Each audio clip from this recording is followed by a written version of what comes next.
Hello. Good morning, everyone. Good morning to you, and good morning to so many of you. I got the wonderful chance to meet some of these mayors along with you last They're evening. the ones that make the difference. Cities are where the action is, and these are the people that lead them. Well, I'm excited to get a chance to go through a number of topics with you, Mr. Mayor, in this little, is this what your living room looks like? Not really, but Plus or minus a few extra guests. Well, I want to talk about why you think that building the ground up is the way to actually affect change. And this is, of course, the swamp, the place that so many people here in Washington have sort of given up on being able to work the system. But let's get to the sort of overarching theme here, which if you look at data from the UN, they say that by 2050, 2/3 of the global population are going to be moving into cities, that the population is actually shifting. Maybe that backs up your theory. Yep. But what does that actually do to how government has to adapt to function? Are we reverting to these like Medici-like city-states? well, it's not an accident that most state capitals are located far away from the most populous areas in their states. It is because the state government sort of generally acts independently of the federal government and of the local governments and of the people. And that's why they really don't accomplish a heck of a lot. And the federal government is even more in a cocoon. But mayors are there on the streets. When they walk out, you can walk up to the mayor and say, hey, I need something done. The traffic light is broken, or my kid's not getting an education, or my neighborhood's falling apart. And mayors can't walk away. They've got to give you an answer. And the local press knows the mayor's home phone number, and they can get to them. And so there's a demand for services that the public can understand, knows how to ask for, and knows how to hold the leaders responsible, and those leaders are the mayors. All the monies may come down from the top where you have the most pricing power, the most taxing power, but they are distributed at the local level generally. And so mayors are where the solutions are. A bad mayor can take a city in the wrong direction and sometimes very hard to recover. A good mayor can make a difference. And I watched yesterday driving around here in Washington. I think you see neighborhoods here that were blighted for an awful long time, and now there are people on the streets, and they've painted their houses, and there's no trash, and they've planted some bushes, and people have smiles on their faces when they're walking down the street. And so this is a city that's turned around. Washington used to be someplace you didn't want to live. You wanted to live in Chevy Chase. Now you can actually live in downtown Washington and raise your family there and have a great life. And that just shows you that really does come just from the mayor. The city council is important and the public is important, but every organization is led by somebody, and the person that leads it, whether it's the president, governor, mayor, whether it's the head of your company or your place of worship or your hospital, your school, or even your family, there's one person that sets the work ethic, sets the ethic for honesty and everything else. And if they're good, everything works, and if they're bad, it's a disaster. But isn't that also fundamentally driven by the amount of resources available to the executive running the city? I mean, you look at some of the data that was out today from National League of Cities. There's a prediction that 2/3 of finance offices in cities around the country are predicting a recession. The Midwest in particular is looking at softness. Well, doesn't it make it harder? It is harder, and the taxing power of the federal government is much greater than that of the states and greater than the cities. But in the end, the federal government, with all their taxes, how does that money get distributed? It's got to get down to the local level where you write a check, hand somebody some money, ask them to do something, make sure you sign the contract, and if the contract is fulfilled. So for all of this, yes, you're going to feel it at the city level where people get laid off, but you get laid off, you're looking, we've got to find you housing. We've got to give you services, make sure you can put food on the table for your family. Those are local things. What do you think about the accountability question there? I mean, there's been a lot of attention paid to, in my industry, the restrictions or the lesser shrinking footprint of local news coverage by major corporations who are not investing in it in the way they used to. That's correct. Does that hurt? But that's not happening in government. But you don't think that that hurts, that you'd have fewer people holding City Hall to account, that that is going to change? You do, and I don't know that I think that's healthy. I think these aggregators, one of the problems with social media is you have so much news, you don't know what's important, and we are deciding what you see by crowdsourcing, letting a computer do it, rather than an editor who makes the decision as to what you really should be reading every day and what you should be focusing on.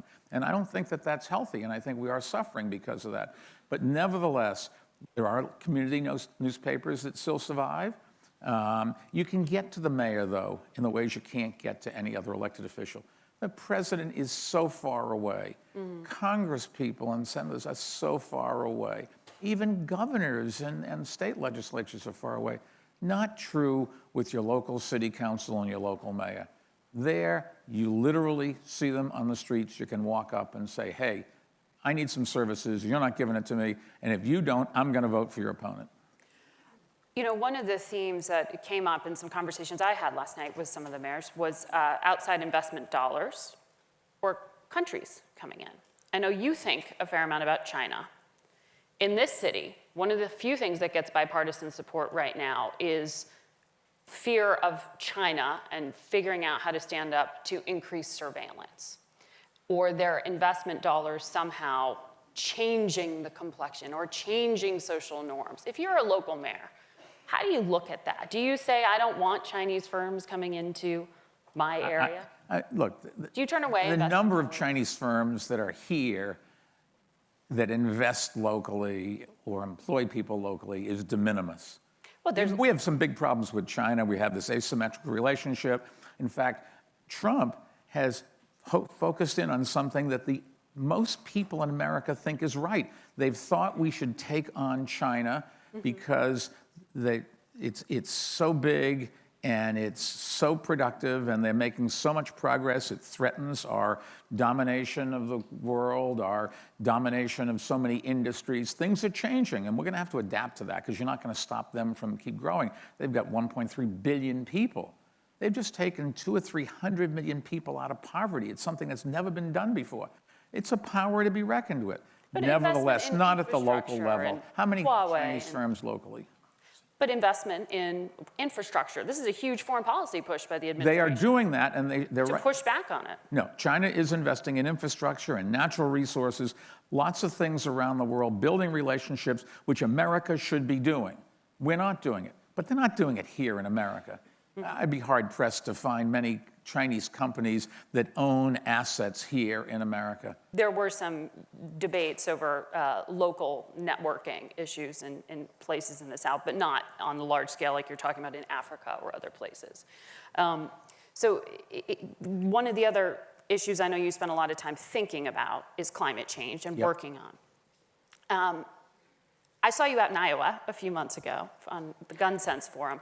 But while we were out there, talking to some of our reporters, they said, you hear from farmers here things like remarking on weather patterns changing, remarking on how it impacts their business. But that phrase itself of climate change has become so associated with partisan politics that people are reluctant to even use it. And reluctant to accept it. Do you think it's a messaging problem? I would argue it's gone in the other direction. It used to be that climate change didn't exist. Then it became a communist plot. Then it became true but not man-made. And today, we've got to do something about it. And the farmers you talk to, I talk to as well, and their big bitch was that Canada had warmed up so much, they were now growing the same crops in Canada that had been growing in Iowa. And all of a sudden, they had competition, which they didn't like.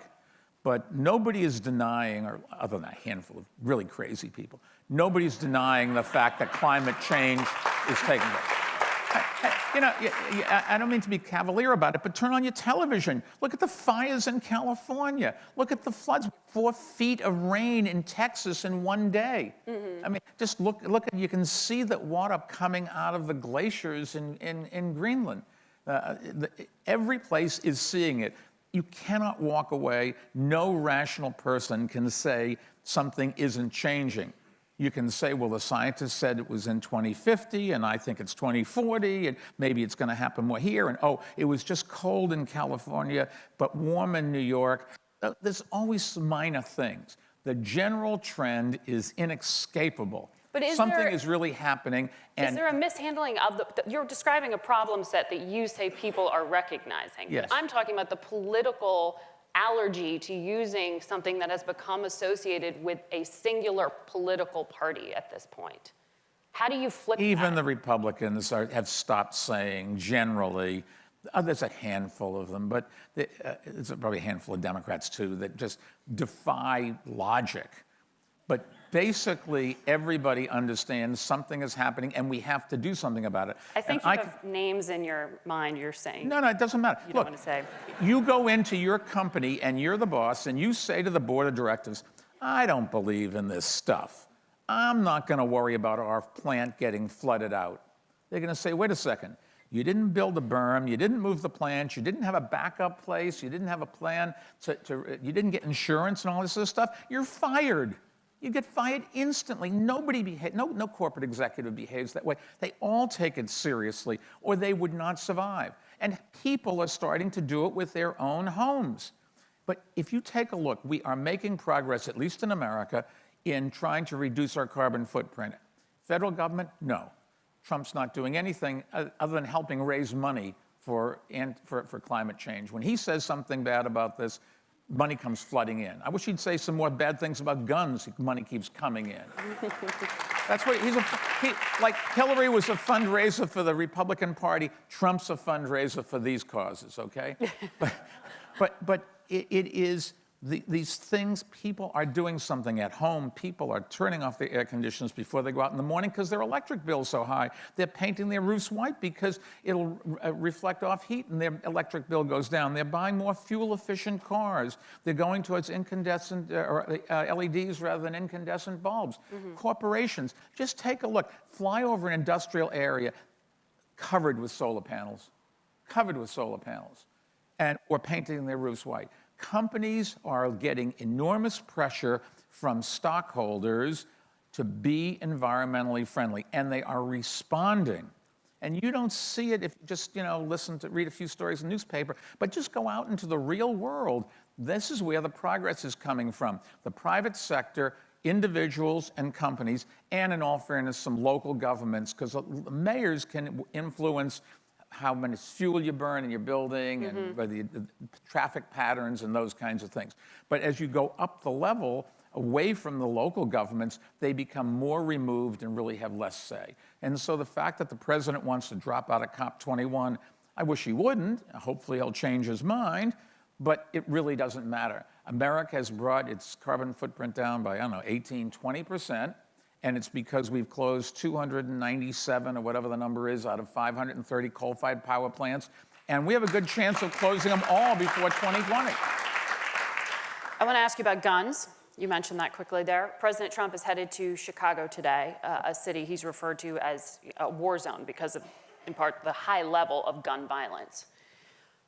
How do you match that group of statistics against the fact that, according to the Giffords Law Center, Illinois has one of the strictest set of gun laws in the country? They rank at number 8. It's easy. Look, we don't have borders between states, so you can go over to the next state, buy guns, and bring them in. People do that. It's interesting. In New York, we used to have, at 4th of July, a number of kids who lost an eye or lost a finger or something with fireworks going off. What do? We put cops in the parking lots in Pennsylvania where they sold fireworks to out-of-staters, but not to people who lived in Pennsylvania. It was too dangerous for people in Pennsylvania, so they wouldn't let them buy it. So they sold them to people out of state. We wrote down the license plate numbers, put them into the license plate reader, and when they came into New York City, we grabbed them, pulled them over, took their car away, put them in jail, or whatever the hell we did with them, and stopped it. And now nobody goes to the hospital with losing an eye or a finger, at least as of 3 years ago, they didn't. I assume it's still going on. You can do these things, but the problem with guns is it's easy to buy them in one place, carry them over into another. That's why. So you still fundamentally believe the issue is about accessibility. If you get those laws in every state, you'd solve your problem. Mm-hmm. But it's accessibility, period, for you, in terms of why you see this spike in Chicago itself. Well, it's accessibility. It's also no background checks for even store sales, where you do have to legally have one. Sometimes they don't do a good job because the database isn't up to date and that sort of thing. So there's some other factors, but basically it is accessibility. And if you just had background checks across the country so that people with criminal records, psychiatric problems, or minors couldn't buy guns, you'd make an enormous difference. And the place you'd really make a difference is with suicide. In America this year, 12,000 people will get killed with illegal handguns. 19,000, mostly young people, will kill themselves with illegal handguns. If you could just delay them from getting a gun 24 hours, all the statistics show, because there are a lot of states that already have background checks, people say, oh, I can't get the gun, screw it, I'll go to the movies. I'll kill myself tomorrow. And the psychiatrists will tell you they don't go back. If you could just delay them 24 hours, you wouldn't stop all of them, but you would stop an enormous number of them. But you still want greater access to mental health and other programs. There's lots of problems. I can't tell you can solve everything. That doesn't mean you shouldn't try. And the fact of the matter is here, you'd really make a big difference. Another New York City mayor has been making some headlines these days in this city and apparently back in Kyiv, Ukraine. I'm wondering, what do you think of what Rudy Giuliani is doing? I made a commitment when I left office that I would not talk about my predecessor or my successor publicly or privately, and I will stick with that. But I will say, Rudy Giuliani, no. Come on, in all fairness, Rudy Giuliani, when he was mayor, brought crime down, brought homeless down, and after that, I don't have any idea what he's doing. Well, what he is doing is the focus of a lot of attention here in this city, because he is directly related to the impeachment inquiry that Couldn't hear your question, sorry. He's directly related to the impeachment inquiry that is underway in Congress right now. It's all but certain, it appears at this point, that in the House there will be a vote on impeachment, and then if it goes to the Senate, there will likely be a trial, but it is Republican controlled. To get a 2/3 majority to vote to remove the president seems a political hill to climb at this point. Do you see a purpose to this, and do you think this is resonating outside of Washington? Well, that's your job to find out whether it's resonating. I thought you were talking to all these mayors. No, I just tell you, in my family it is. I think I had sided with Nancy Pelosi saying I thought that an impeachment trial was so interfering with the democratic process, we should wait until the election, and then if the public didn't want Donald Trump again, they have a chance to express themselves. And so I was opposed to going ahead with impeachment. I think at this point there's been so much information that's come out that leads one to think there's a reasonable chance that something that was wrong was done, and we should have an investigation and have a trial. And so I've switched my position on that. But you support the inquiry? At this point, I do. I do think he would, if he did get impeached, he certainly would not get convicted. But I do think that it's gone so far. There's so many real questions about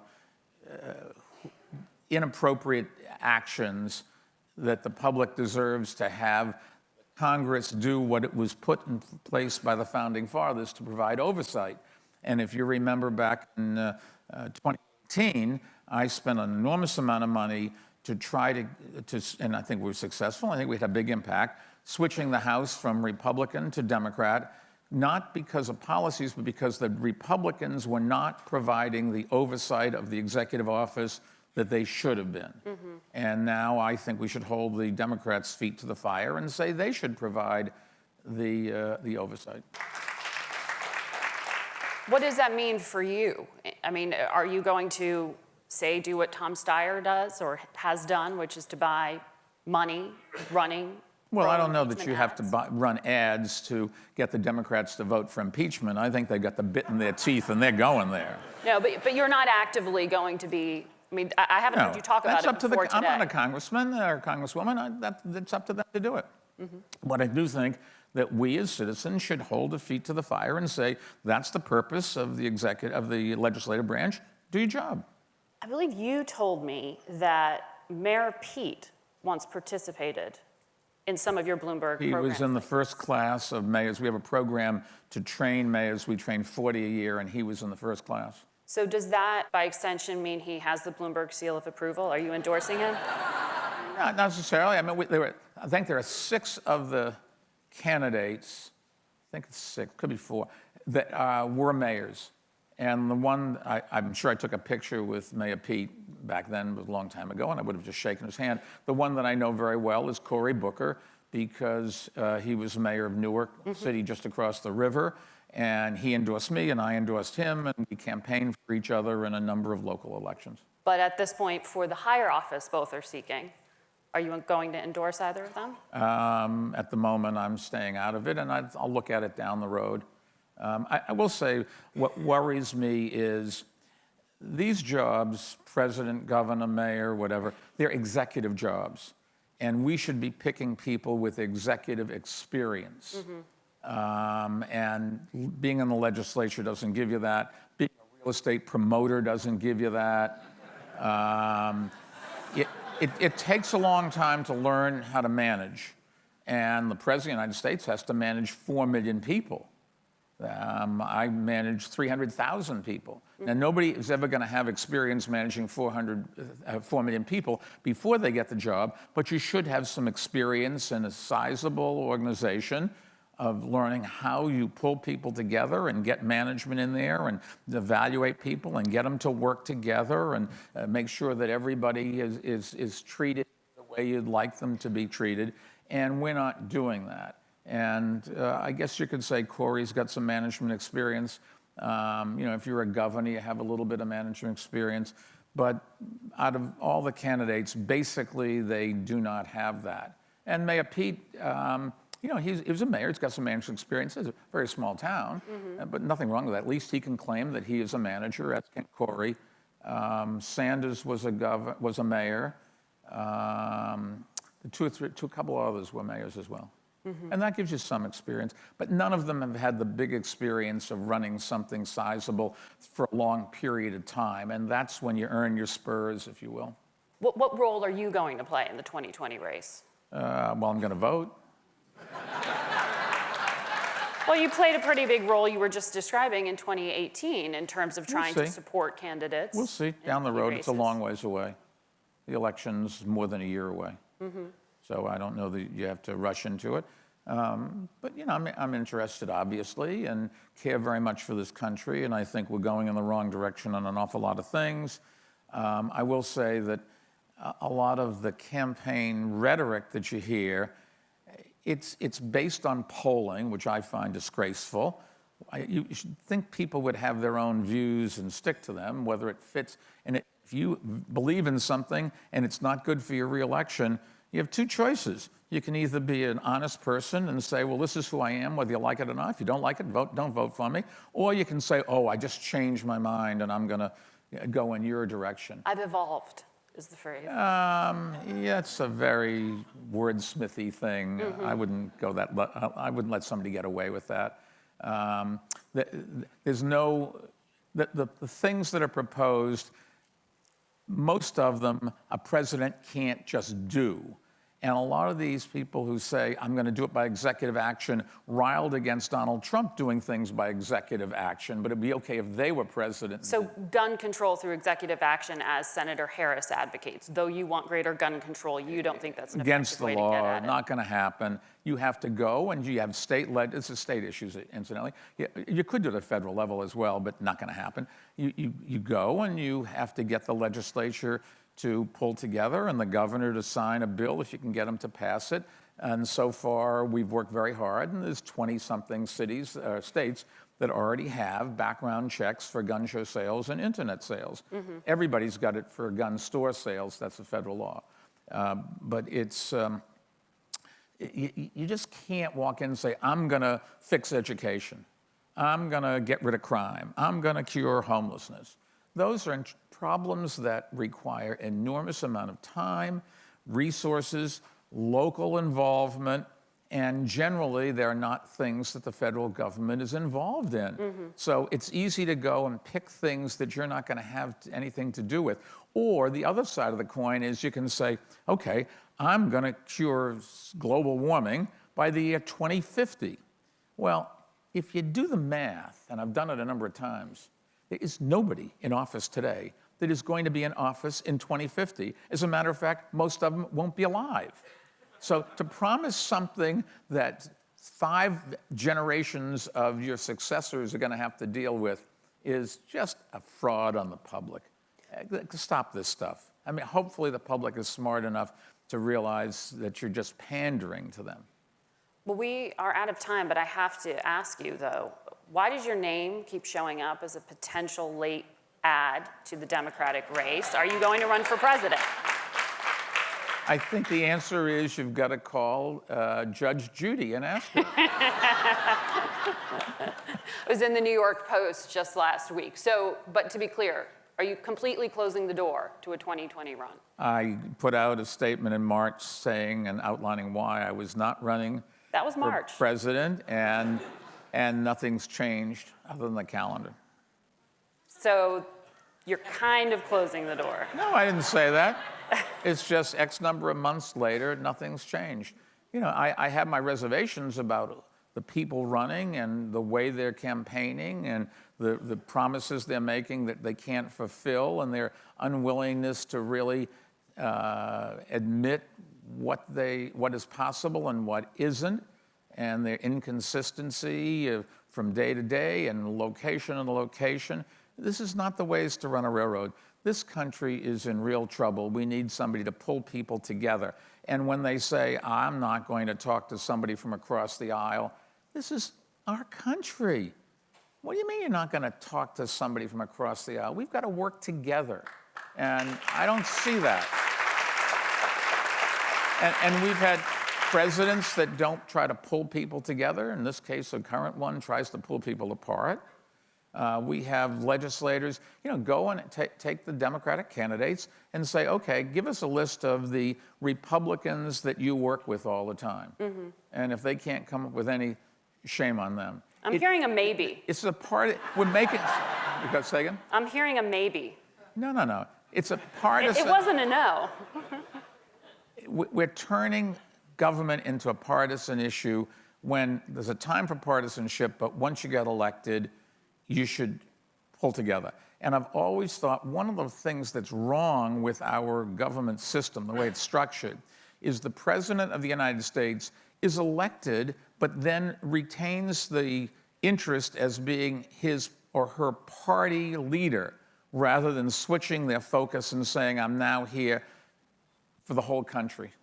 And they just don't do that. And that's what's really hurting us. And other countries who don't have as a tradition of democracy the way we do, and so I'm not in favor of what they do, but they don't, that's one of the problems they don't have. They do pull together in a ways that we need to do. Not suggesting we should change our system. I think this is the land of the free, the home of the brave. This is where people want to go when they vote with their feet. I could not be so, I can just imagine if my great-grandparents hadn't come here, where I wouldn't have been alive, I wouldn't have survived, I wouldn't have been born. But nevertheless, we do so much right. Unfortunately, we're walking away from some of that, and we should not be doing it. All right. Thank you. A maybe. Thank you. Thank you, Mr. Mayor. Thank you, everyone.